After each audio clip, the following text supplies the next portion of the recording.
c'est notre métier d'aller jouer, de remettre son titre en jeu, parce que c'est ça qui est génial dans ce métier. C'est qu'on remet son titre en jeu à chaque fois qu'on monte sur scène, même si on a fait 120 000 spectateurs, au moment où on monte sur scène, au bout de 30 secondes, quand les gens arrêtent d'applaudir, c'est fais-moi rire, et ça ne changera jamais. Oui, et du coup, en comédie club, vous prenez des bides parfois? Oui, non. Je vous jure que c'est vrai, je prends des bides, je rentre chez moi désespéré, mais c'est hyper vivifiant. Bienvenue dans l'interview culture, roi de l'humour familial piqué de mauvaise foi. Notre invité du jour revient avec un nouveau spectacle et une revendication, le droit au bonheur. Bienvenue Olivier de Benoît. Merci Isabelle. Alors ce spectacle qui s'appelle évidemment Le droit au bonheur, c'est l'histoire de qui, de quoi? Eh bien, le droit au bonheur, en fait, je trouvais qu'après avoir eu des enfants,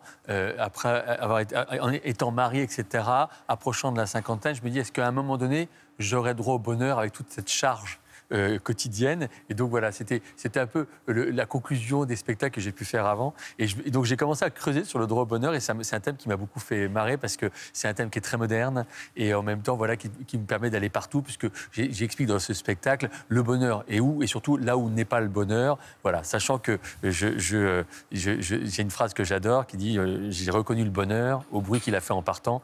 Et donc voilà, c'est l'idée quand même que le bonheur, il est maintenant, il est dans le public. Il est au moment où on joue, etc. Oui, parce que jusque-là, chaque fois que vous avez fait un enfant, vous avez fait un spectacle, oui. Énormément de succès. Le petit dernier, ça s'appelle ce dernier spectacle, il avait fait 125 000 spectateurs.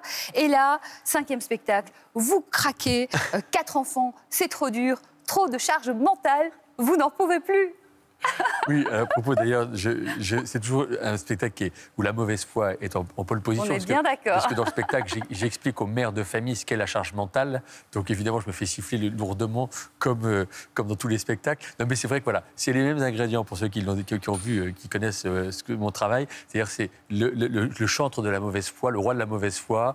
C'est trash, mais c'est pas vulgaire. Et en même temps, voilà, c'est un spectacle familial. Voilà, mais je suis très heureux de jouer ce spectacle parce que voilà, non mais je reste encore un père horrible, donc ça donne de la marge aux parents qui disent on peut rire en parlant des enfants.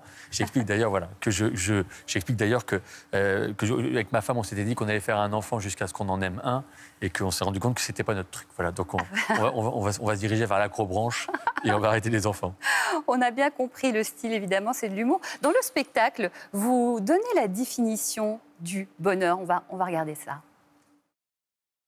Le bonheur, c'est quoi? Le bonheur, c'est de passer du temps avec les gens qu'on aime.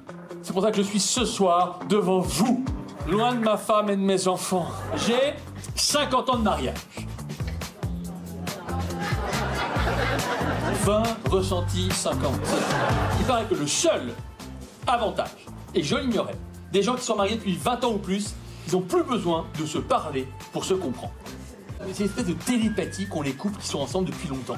Et je ne savais pas. Donc le soir, je rentre chez moi, je me mets sous la couette, et là, ma femme me dit « Écoute, il faut absolument que je te raconte ce qui s'est passé avec ma mère. Chut, on va le faire par télépathie. » Olivier de Benoît, quand on vous écoute parler de la vie de famille, on a envie de partir loin, très loin avec vous, le plus loin possible. Et surtout quand vous évoquez votre fils, Enzo, qui lui, on va se le dire, il n'a pas la lumière à tous les étages.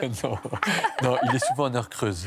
Non, mais c'est vrai que non, mais l'ado, je me suis rendu compte, j'ai beaucoup parlé de ma belle-mère dans le spectacle précédent, parce que c'est un personnage truculent dont on peut se moquer. Ma femme, j'en ai abusé. Elle en a pris pour son grade. Voilà, et là j'ai découvert que les ados, il y avait cette même charge comique. Quand on discute avec quelqu'un et dit « j'ai un ado », l'autre rigole, parce que le mot ado, voilà. Et donc, voilà, donc Enzo, effectivement, j'en parle dans le spectacle, effectivement, qui a passé son bac cette année. D'ailleurs, je le dis dans le spectacle. Et pendant toute l'année, il m'a dit, tu sais, papa, le bac, on le fait à n'importe qui. Je dis, Enzo, tu n'es pas n'importe qui. D'ailleurs, j'ai eu raison, il n'a pas eu son bac. Bon, c'est vrai que voilà, c'est l'ado, voilà, c'est une substance drôle. Et j'en fais un personnage important du spectacle. Et c'est vrai que ça fait beaucoup rire. Alors, effectivement, vous avez inventé une famille, hein, c'est pas votre réelle famille, parce que les pauvres... Malheureusement, on n'est malheureusement pas loin. Mais justement, ma question, c'est est-ce que vous vous inspirez quand même un peu d'eux, et du coup, comment ils réagissent? Alors, ils ont vu le spectacle, ils ont chacun pris un avocat. Non, mais c'est vrai que... Non, ils ont eu Ça les fait marrer. Mais je m'inspire d'eux, ouais, parfois, de temps en temps, de leurs remarques. Non, mais voilà, on se nourrit. C'est-à-dire qu'évidemment, tout était absolument exagéré. Mais voilà, voilà c'est le quotidien qui m'inspire et les gens se marrent parce qu'ils sentent le vécu quand même. Bon, ils sont toujours avec vous, donc apparemment, tout va bien. Vous m'avez expliqué il y a quelques années, je ne sais pas si vous en rappelez, de votre processus de création. Une fois que vous écrivez, vous avez écrit, vous testez vos vannes et vous les testez. Ça passe par une dernière personne ultime qui va valider, c'est votre coiffeur. Est-ce que c'est toujours le cas et pourquoi lui? Alors, c'est vrai que oui, c'est toujours mon coiffeur qui valide les vannes. Mais parce qu'en fait, je suis obsédé par l'idée de savoir si c'est drôle ou pas. Et donc, j'ai besoin de l'entendre 100 fois. Et mon coiffeur, parce que en fait, je me suis rendu compte qu'il correspond exactement au rire du public au final. Donc à chaque fois qu'il se marre, je sais que le public rigolera. C'est le rire ultime, Tess. Donc voilà. Et c'est lui, non seulement il me coupe les cheveux, mais il coupe aussi les vannes, celles qui ne sont pas bonnes. Alors, une fois que c'est passé par le coiffeur, vous faites partie de ces artistes qui vont en comédie club tester. Tout le monde ne le fait pas. C'est quoi l'intérêt? Parce que le public a toujours raison. Et donc j'ai besoin de confronter ça. Parce qu'à un moment donné, le problème, c'est que vous pouvez avoir, dans certains endroits, quand le Comic Club, vous faites 10 minutes. Donc, en fait, les gens ne sont pas venus vous voir. C'est drôle, ils se marrent, c'est pas drôle, ils se marrent pas. Donc, j'ai besoin d'avoir un public objectif qui soit pas trop sympa. Parce que parfois, quand on va jouer dans des cafés-théâtres en province pour roder le spectacle, on a un public qui est vraiment chaleureux, trop chaleureux. Et donc, parfois, voilà, on se met en danger en allant dans la petite salle. Voilà, un public qui n'est pas acquis. Et puis, c'est notre métier d'aller jouer, de remettre son titre en jeu. Parce que c'est ça qui est génial dans ce métier. C'est qu'on remet son titre en jeu à chaque fois qu'on monte sur scène.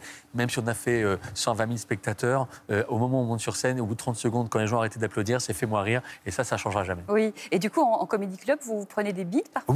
Oui, non. Je vous jure que c'est vrai, je prends des bides, je rentre chez moi désespéré, mais c'est hyper vivifiant de ne jamais... mais Gad Elmaleh dirait la même chose, je suis sûr qu'il lui teste énormément les comédie clubs aussi, il dirait la même chose. C'est-à-dire que c'est pour ça qu'on fait ce métier, c'est qu'il y a une épée de Damoclès, ça marche pas, et on remet son titre en jeu, et on rebosse, et on revient le lendemain, on a changé les vannes, et là, ça marche. Et au moment où on trouve le rire juste, c'est une jouissance, la même que le chercheur d'or qui, après avoir tamisé, trouve une pépite. Oui, incroyable. Et donc, en plus, derrière, vous êtes allé au point-virgule, retester une dernière fois. Et maintenant, le spectacle, mesdames et messieurs, il est prêt. Allez voir Olivier de Benoît.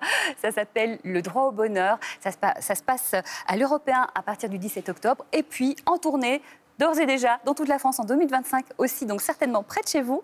Merci beaucoup, Olivier de Benoît. Déjà fini ? Beaucoup de succès. Oh. Merci. Bye. On se retrouve bientôt pour une nouvelle interview culture et d'ici là, bon spectacle.